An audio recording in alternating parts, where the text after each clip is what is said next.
अमरावतीमध्ये जो काही घटनाक्रम झाला हा संपूर्ण घटनाक्रम अत्यंत दुर्दैवी आहे। मुळातच 12 तारखेला जो मोर्चा निघाला हा मोर्चाच चुकीच्या माहितीच्या आधारे जाणीवपूर्वक राज्यभरामध्ये कारस्थान करून राज्याच्या विविध भागांमध्ये निघालेल्या मोर्चांपैकी एक मोर्चा होता।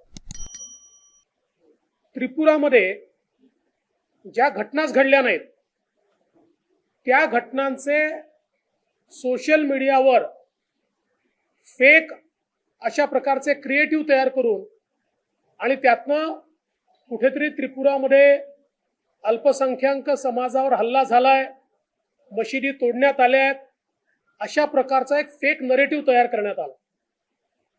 आपल्याला कल्पना आहे की त्यानंतर त्याचा पर्दाफाश झाला। जी मशीद जळते असं दाखवण्यात आलं ते सीपीआयएमचं एक ऑफिस होतं की ज्याला आग लागली होती त्याचे फोटो होते। कुराण शरीफ जाळतायत अशा प्रकारे जे दाखवण्यात आलं ते दिल्लीच्या एका कॅम्पमध्ये त्या ठिकाणी जी काही आग लागली होती तिथला तो व्हिज्युअल होता। काही रोहिंग्यांचे फोटो होते, काही पाकिस्तानातल्या एका शहरातले फोटो होते आणि अशा सगळ्या फोटोंच्या भरोशावर देशभरामध्ये जाणीवपूर्वक एक नरेटिव्ह तयार करण्याकरता समाजाला भडकवण्यात आलं। आणि आमचं तर स्पष्ट मत आहे, इतके मोठे मोर्चे एकाच दिवशी राज्याच्या वेगवेगळ्या शहरांमध्ये निघतात हे काही आत्ता ठरवलं आणि लगेच निघाले असे मोर्चे नाही आहेत। वेल प्लॅन्ड, योग्य प्रकारे योजना करून नियोजित अशा प्रकारचे मोर्चे आहेत। आणि म्हणूनच इतके मोठे मोर्चे मग नांदेड असेल, मालेगाव असेल, अमरावती असेल किंवा राज्यातले इतर भाग असतील, एकाच दिवशी एकाच वेळी हे मोर्चे निघाले आहेत। आणि म्हणून पहिल्यांदा तर याची चौकशी झाली पाहिजे की या फेक न्यूजच्या आधारावर हे मोर्चे प्लॅन कोणी केले, त्यांची याच्या पाठीमागची भूमिका काय होती।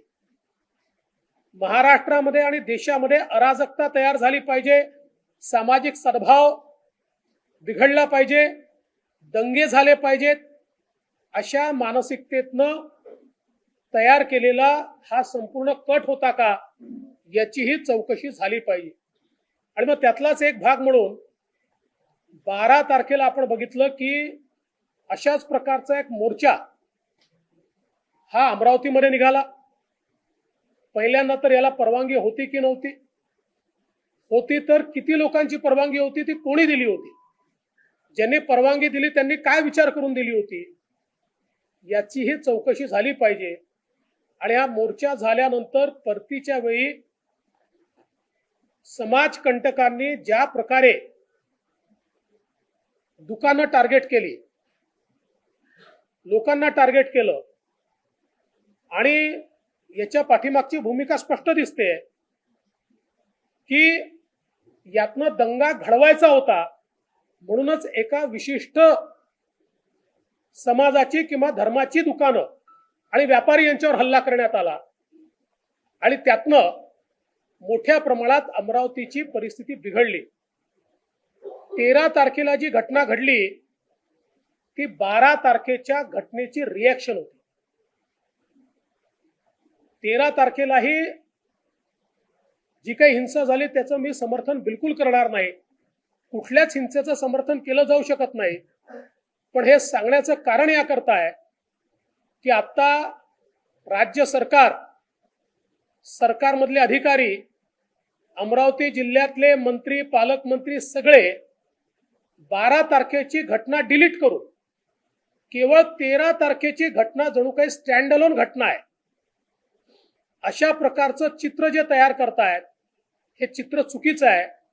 12 तारखेची घटना डिलीट करता येत नाही।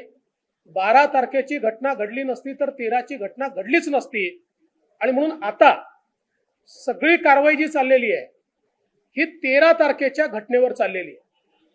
12 तारखेच्या घटनेवर कुठलीही कारवाई नाही आहे, त्याच्यावर एकही सरकारी पक्षाचा नेता बोलायला तयार नाहीये।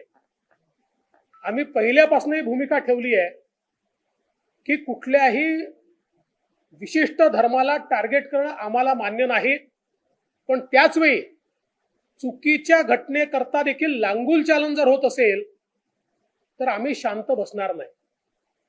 आणि आता जे आपण या ठिकाणी बघतोय, एकीकडे अशा प्रकारे न घडलेल्या घटनेवर टार्गेट करायचं आणि त्यानंतर दुसऱ्या दिवशीच्या घटनेकरता पूर्णपणे ज्या प्रकारची कारवाई वन साइडेड चालली आहे, एका साईडला चाललेली आहे, हे देखील योग्य नाही आहे.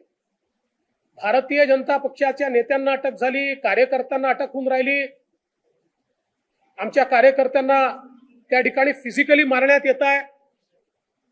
एकाच घटनेकरता 4 पोलीस स्टेशनमध्ये त्या ठिकाणी FIR नोंदवले जात आहे आणि जे लोक नव्हते अशाही लोकांना अरेस्ट करणं चाललेलं आहे. आम्ही मसानगंजला गेलो होतो, तिथे एक महिला मला भेटली. तिने सांगितलं की माझा मुलगा जो आहे हा आपली गाडी आत ठेवत होता, कारण मॉब येत होता, गाडीची तोडफोड होईल म्हणून. त्याला बाहेर पोलिसांनी काढलं आणि काढून त्याला घेऊन चालले होते. मी त्यांना हातपाय जोडले तर त्यांनी सांगितलं काही नाही, आम्ही पोलीस स्टेशनला नेतो आणि मग याला सोडून देऊ, आणि नंतर नेऊन त्याच्यावर 307 लावू. आता त्याच्यावर 307 लावण्याकरता काही मटेरियल आहे का?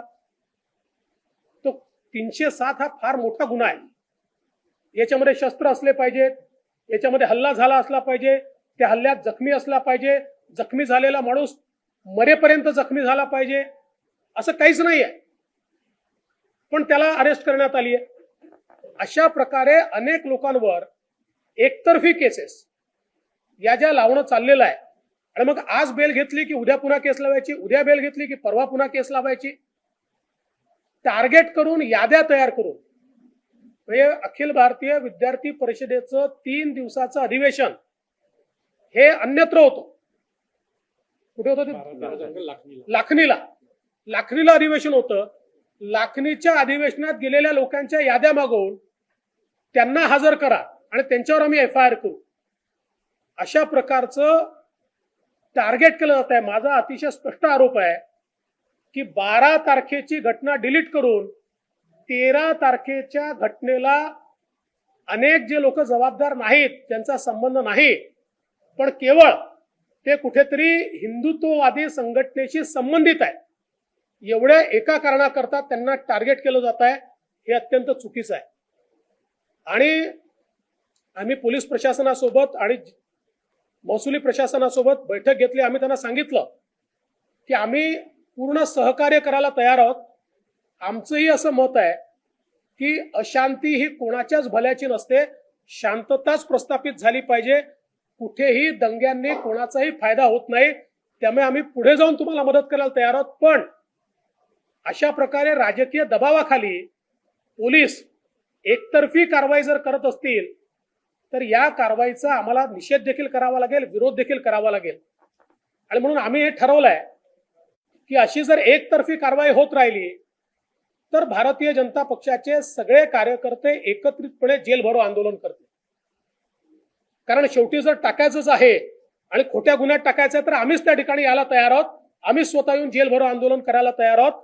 त्यामुळे मला प्रशासनाला या ठिकाणी आणि विशेषतः मी गृहमंत्र्यांना देखील या संदर्भातली माहिती देणार आहे की अशा प्रकारची दबाव टाकून इथे एकतर्फी जी कारवाई चालली आहे बंद झाली पाहिजे. दुसरं महत्वाचं असं आहे की हनुमाननगरला आम्ही ज्या ठिकाणी गेलो होतो, प्रचंड दहशतीत तिथल्या महिला आहेत आणि त्यांची सातत्याने मागणी आज होती की आमच्याकडे पोलीस स्टेशन दिलं पाहिजे. मी त्याही संदर्भात पोलीस प्रशासनाला आज विनंती केली आहे की महिला इतक्या मोठ्या प्रमाणात दहशतीत आहेत की त्यांना पोलीस स्टेशनची त्यांची मागणी आहे ती तुम्ही सरकारकडे पाठवा, आम्ही सरकारकडे पाठपुरावा करू की अशा प्रकारची व्यवस्थाही त्या ठिकाणी झाली पाहिजे. आमचं मत असं आहे की एकूणच या सगळ्या घटनेच्या खोलात जर आपण गेलो नाही आणि केवळ 13 तारखेवर फोकस केला तर 12 तारखेसारख्या घटना घडत राहतील आणि विनाकारण चुकीचं असलं तरी 13 तारखेसारखं रिॲक्शन ही त्याच्यावर होऊन अशांतता ही प्रस्थापित होत राहील. त्यामुळे 13ची घटना घटू नये पण 12चीही घटना घटू नये याची पहिल्यांदा दक्षता ही सरकारला घ्यावी लागेल. त्या दृष्टीनं याच्या खोलात जाऊन हे षडयंत्र पूर्णपणे बाहेर काढलं पाहिजे आणि 12 तारखेवर राज्य सरकारने जी काही चिडीचूप या ठिकाणी भूमिका घेतली आहे त्या भूमिकेचं कारण काय आहे? कुठेतरी मतांचं ध्रुवीकरण करण्याचा तर हा प्रयत्न नाही ना, हा देखील प्रश्न आम्हाला या ठिकाणी पडतोय आणि म्हणून या संपूर्ण घटनेचा आम्ही निषेध करतो आणि शांतता प्रस्थापित करण्याकरता आम्ही सहकार्य करू. पोलीस आणि प्रशासनाने सहकार्य केलं पाहिजे असं आमचं मत आहे. अमरावती में जो घटना घटी मूल रूप से 12 तारीख को एक मोर्चा यहां पर निकला. त्रिपुरा में जो घटना ही नहीं घटी, ऐसी घटना को फेक क्रिएटिव्स के माध्यम से लोगों में फैलाकर एक मोर्चा निकाला गया. किंतु मैं इस मोर्चे को एक बड़े षड्यंत्र का भाग मानता हूं, क्योंकि एक ही समय महाराष्ट्र के भिन्न भिन्न शहरों में इतने बड़े बड़े मोर्चे निकलते हैं. इसका मतलब इसके पीछे कोई ना कोई मंशा है, कोई ना कोई प्लानिंग है जिसके कारण ये मोर्चे निकले.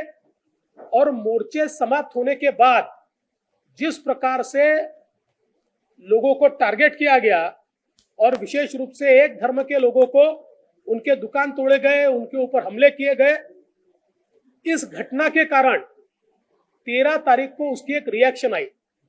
इस रिएक्शन का भी हम समर्थन नहीं करेंगे, कोई हिंसा का समर्थन नहीं करेंगे, लेकिन 13 तारीख की घटना को 12 तारीख के मद्देनजर ही देखना पड़ेगा.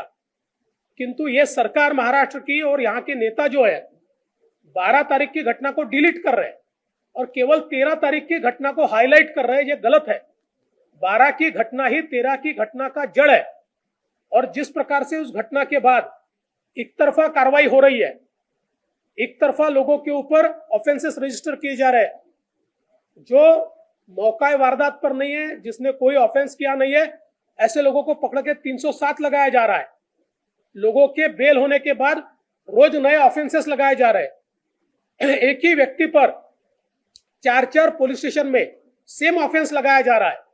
तो एक प्रकार से दमनकारी नीति ये सरकार की ओर से की जा रही है.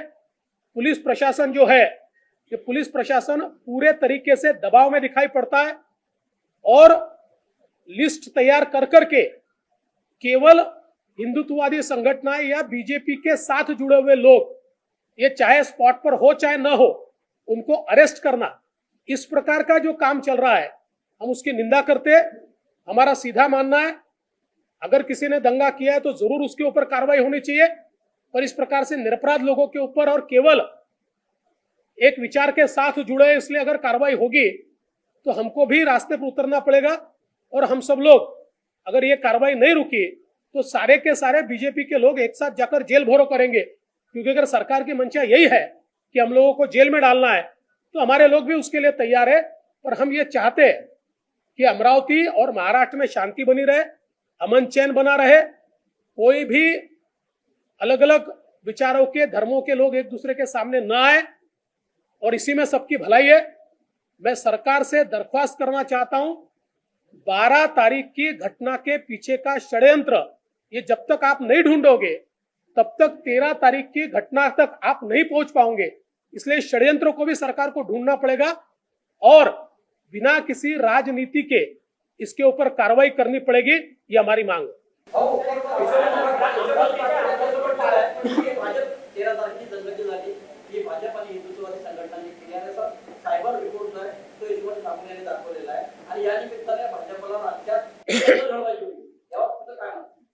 मी पहिल्यांदाच सांगितलं, यशोमती ठाकूर 12 तारखेच्या दंगलीवर का बोलत नाही?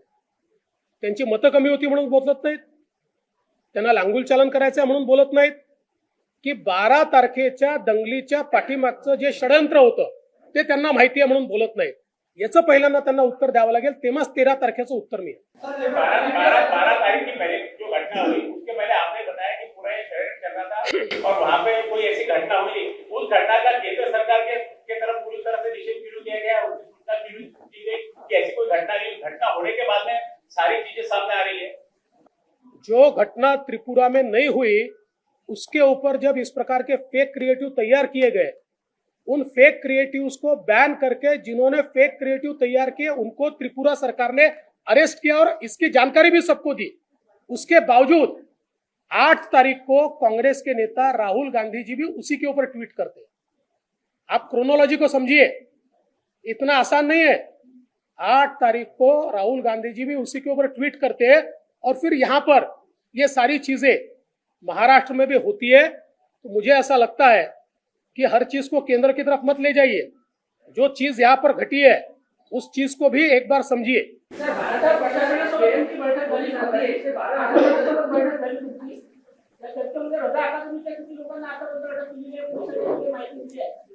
प्रश्न तो नाहीच आहे किती लोकांना इकडे केली किती लोकांना तिकडे केली, यापेक्षा खऱ्या लोकांना केली की नाही हा महत्वाचा प्रश्न आहे।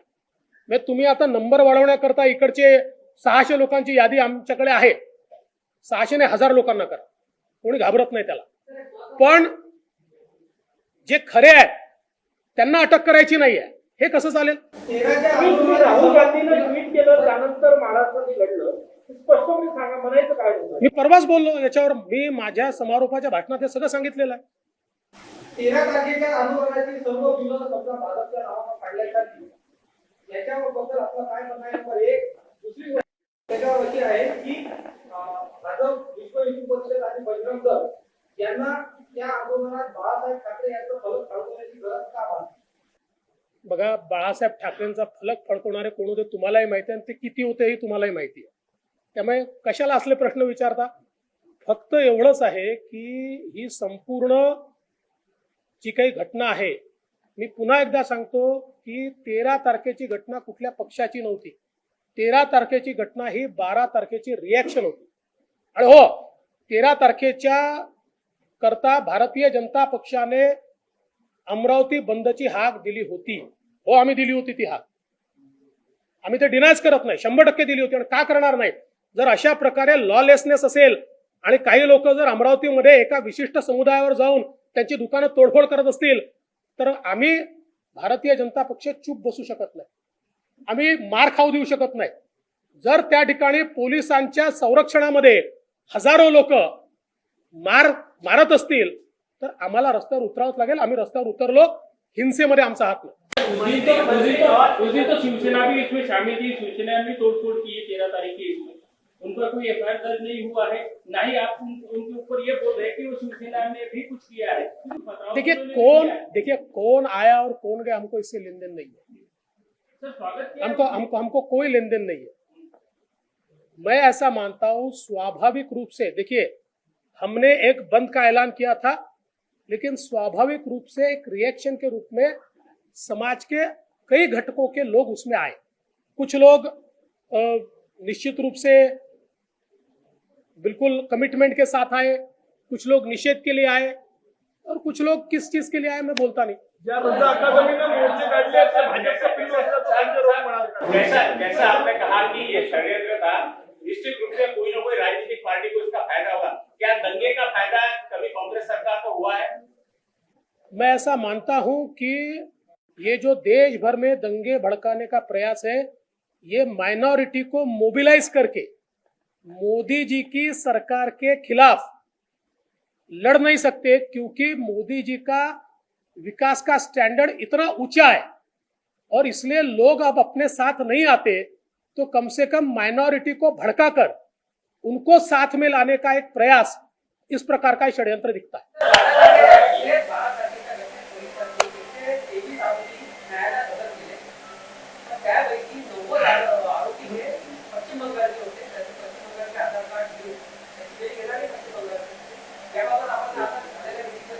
नाही, याची माझ्याकडे पूर्ण माहिती नाही आहे, त्यामुळे माहिती घेतल्यावरच मी बोलेन। चला लास्ट,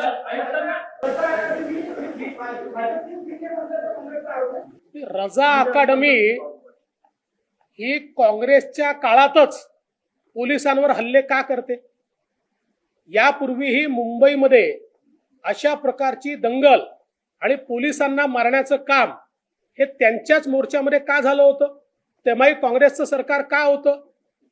त्यामुळे ही कोणाची बी टीम आहे आणि कोणाची ए टीम आहे हे सगळ्यांना माहिती आहे। आणि तुम्ही जर विचार कराल तर रजा अकादमी वाल्यांसोबत कोणाचे फोटो आहे हे देखील एकदा तुम्ही चेक केलं पाहिजे. नाही नाही तेच सांगतो. शेलारांचा फोटो तुम्ही दाखवला, मुख्यमंत्र्यांचा दाखवला का? दाखवला का? नाही दाखवला. काँग्रेसच्या सगळ्या मंत्र्यांचा दाखवला का? नाही दाखवला.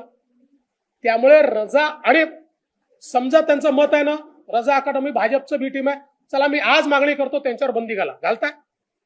आहे हिंमत? आहे काँग्रेसमध्ये हिंमत? नाही आहे हिंमत. कारण ते कोणाचं पिल्लू आहे सगळ्यांना माहिती आहे. एक प्रश्न सर, जवाब 13 तारीख को देना क्या इतना जरूरी था? पुलिस ने उसमें आश्वासन दिया था कि 24 घंटे के अंदर हम आपको पकड़ेंगे. अगर 24 घंटे रुक जाते तो ये शायद सारी चीजें. देखिए, पहली बात तो जवाब देने का विषय नहीं था, ये स्वाभाविक रिएक्शन था. और पुलिस 24 घंटे क्यों भाई? क्यों पुलिस तोड़फोड़ देखती रही? क्यों पुलिस को पता नहीं था? इतनी तोड़फोड़ हो रही थी, क्यों पुलिस वाले वहां नहीं थे? 7 कंपनियां यहां पर सीआरपी एसआरपी की थी, क्यों उनको आदेश नहीं दिए गए? दूसरे दिन तो आप तुरंत लाठीचार्ज करते हो, उस दिन क्यों नहीं करते हो आप लाठीचार्ज? ये सारी चीजें हमको समझती है भाई.